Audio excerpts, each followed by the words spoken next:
बुलढाण्यात स्मार्ट बाजारामध्ये साखर खरेदीवर निर्बंध। स्मार्ट बाजारात प्रति व्यक्ती 1 किलो साखर तर खामगावात प्रति व्यक्ती 2 किलो साखर मिळणार। साखरेची किंमत प्रति किलो 70 ते 80 रुपयांवर।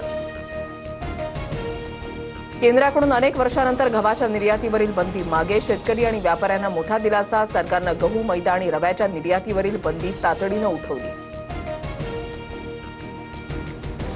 नागपुरात तूर डाळ, तांदूळ आणि गव्हाच्या दरामध्ये वाढ। वाहतूक खर्च आणि मजुरांच्या खर्चामुळे दर वाढले। तांदूळ 68 रुपये प्रति किलोवर। महायुती समन्वय समितीच्या बैठकीमध्ये अंतर्गत वादावर चर्चा। रखडलेली महामंडळांसह जिल्हा नियोजन निधीचा आढावा। पुढील 15 दिवसांमध्ये वाटपावर शिक्कामोर्तब होण्याची शक्यता। सगळ्या विषयांचा निपटारा करून फडणवीस दिल्लीमध्ये जातील। फडणवीसांच्या वर्षा बैठकीवरून राऊतांचं विधान तर राऊतांच्या पक्षाचीच आवरावर झाली आहे। 2029 ची निवडणूक देवाभाऊंच्या नेतृत्वात लढणार। नवनाथ बन यांचं प्रत्युत्तर। मुंबई भाजपाध्यक्षांनी बोलावलेल्या बैठकीमध्ये रितू तावडे आणि राजश्री शिरवाडकरांमध्ये जुंपली। हेवे दावे बाजूला ठेवून काम करा। अमित साठमांच्या सूचना। सूत्रांची माहिती। साठम यांनी खडाजंगी झाल्याच्या बातम्या फेटाळल्या।